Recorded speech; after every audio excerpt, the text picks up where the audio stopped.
Selamat pagi bosku, jumpa kembali bersama saya Cecilia dari Pilar Mas Investindo Sekuritas. Touch your heart, touch your profit. Nah, seperti biasa kita akan mulai saja nih market review kita hari ini, Selasa 5 April 2022 dengan episode The Phantom Menace. Maka dari itu jangan kemana-mana ya bosku, tetap di channel Pilar Mas Investindo Sekuritas. Touch your heart, touch your profit. Pionir Sekuritas Channel di Indonesia.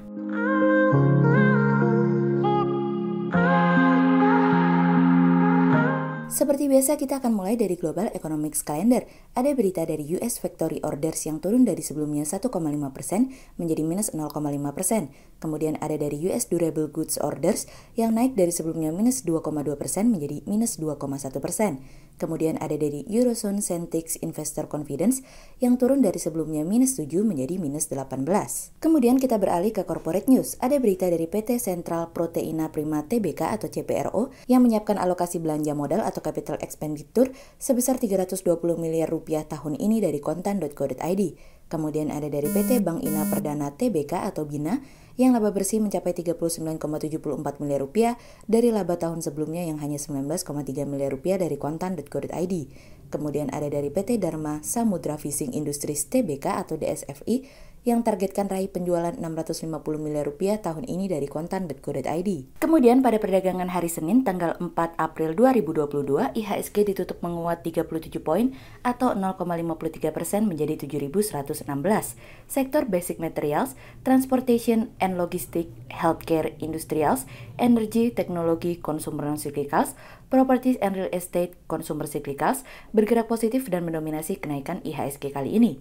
Investor asing di seluruh pasar membukukan pembelian bersih sebesar 616 miliar rupiah. Kemudian kita akan masuk ke market review kita hari ini. Cerita hari ini akan kita awali dari netral. The Fed dan rekan-rekannya saat ini sedang berusaha untuk secara perlahan mengembalikan kebijakan moneter yang sebelumnya ultra longgar menuju ke tingkat yang dapat kita katakan mendekati normal. Para pembuat kebijakan sampai dengan saat ini berbeda pendapat terkait dengan apa yang disebut tingkat netral, sebuah tingkat atau level yang tidak membatasi atau memacu pertumbuhan ekonomi. Namun pengertian tersebut tidak memperhitungkan inflasi yang tinggi seperti sekarang ini. The Fed sendiri terlihat tidak yakin terkait dengan efek dari penghapusan stimulus ekonomi di tengah situasi dan kondisi saat ini di mana semua terlihat mudah berubah. Hal ini yang dikhawatirkan oleh pelaku pasar dan investor bahwa The Fed salah dalam mengambil sebuah kebijakan baik mendorong tingkat suku bunga mengalami kenaikan atau mendorong perekonomian Amerika menuju resesi ataukah membiarkan inflasi berakhir dengan sendirinya. Beberapa kepala ekonomi di luar negeri seperti Lindsay Pieksa mengatakan bahwa risiko kontraksi ekonomi akan terjadi dalam kurun waktu 21 bulan ke depan karena The Fed menaikkan tingkat suku bunga, memperketat kredit namun ke dalam perekonomian yang melambat. Sebagai informasi, dalam kurun waktu 35 tahun terakhir perekonomian selalu goyah setiap kali The Fed mencapai atau melebihi target yang dinamakan netral. Apalagi, seperti yang kita ketahui juga bahwa inverted yield mulai terjadi yang dimana imbal hasil obligasi jangka pendek saat ini sudah mulai terlihat lebih tinggi daripada obligasi jangka panjang. Dalam pidato tahunan pada tahun 2018, Powell pernah membahas mengenai variabel R atau yang kita kenal dengan tingkat netral. Tingkat netral ini bukanlah sesuatu yang pasti dan masalahnya dapat direvisi. Nama kerennya adalah The Phantom Menace. Julukan ini diberikan oleh Presiden Fed St. Louis James Bullard. Variabel ini dipengaruhi oleh kekuatan yang tidak pasti seperti demografi, ketidaksetaraan, tabungan, ekspektasi inflasi, produktivitas, dan struktur pasar tenaga kerja, yang dimana variabel tersebut dapat dikatakan variabel bebas sehingga sulit untuk mengukurnya secara real time. Berbicara mengenai data ketenagakerjaan, The Fed diperkirakan akan menaikkan tingkat suku bunga yang lebih besar pada Mei mendatang karena laporan ketenagakerjaan di Amerika telah menambahkan 431.000 pekerjaan pada bulan Maret, sehingga tingkat pengangguran turun menjadi 3,6%, mendekati level terendah sebelum pandemi. Sejauh ini para pembuat kebijakan telah hampir mendekati kata sepakat untuk kenaikan 50 BPS pada bulan Mei mendatang. Para pembuat kebijakan sepakat bahwa tingkat suku bunga saat ini masih jauh dari kata netral karena inflasi terlalu tinggi.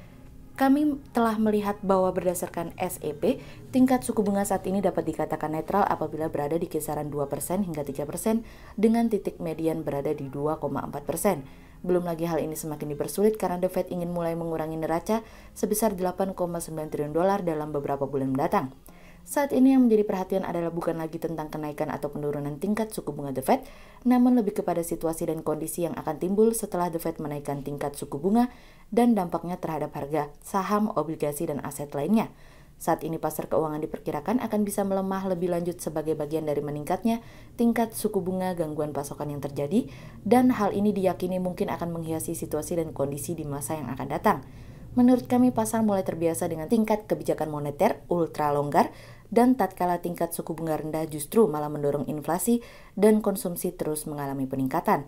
Hal ini yang membuat The Fed juga harus bergerak karena perang antara Ukraina dengan Rusia juga belum usai, sehingga tekanan inflasi akan semakin lebih besar daripada sebelumnya. Kami melihat bahwa meskipun variabel R tadi belum pasti, namun kami melihat apa yang dilakukan oleh The Fed sendiri sudah berada di jalan yang benar. Keputusan yang benar untuk mendorong perekonomian lebih stabil dan mature. Perubahan dari ultra longgar menjadi netral tentu bukan perkara yang mudah, namun kami percaya bahwa The Fed mampu melewatinya.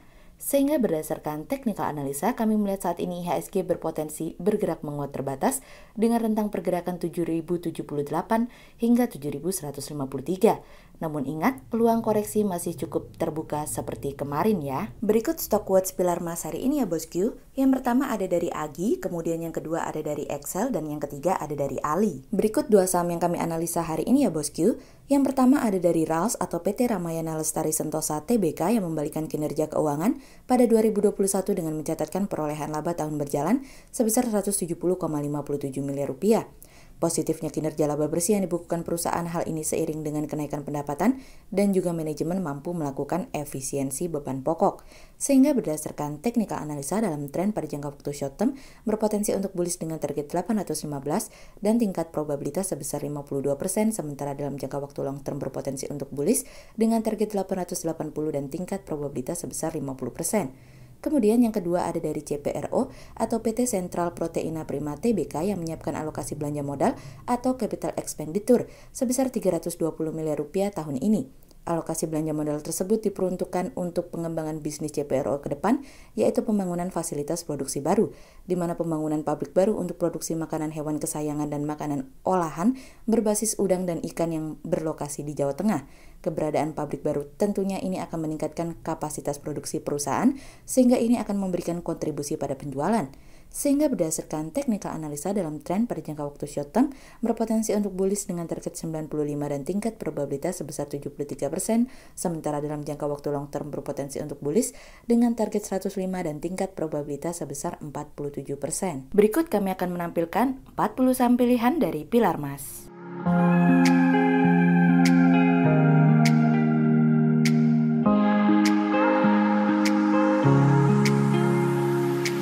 Sekian untuk review market kita kali ini ya bosku. Untuk info lengkapnya bosku bisa download PDF dengan klik link di bawah video ini, atau bisa juga langsung akses ke website kami di www.pilarmas-investindo.co.id. Dan jangan lupa untuk selalu jaga kesehatan buat para bosku ya. Kita akan bertemu lagi besok pagi untuk market review yang berikutnya. Jadi jangan lupa like, subscribe, dan tonton terus channel Pilar Mas Investindo Sekuritas. Touch your heart, touch your profit. Pionir Sekuritas Channel di Indonesia.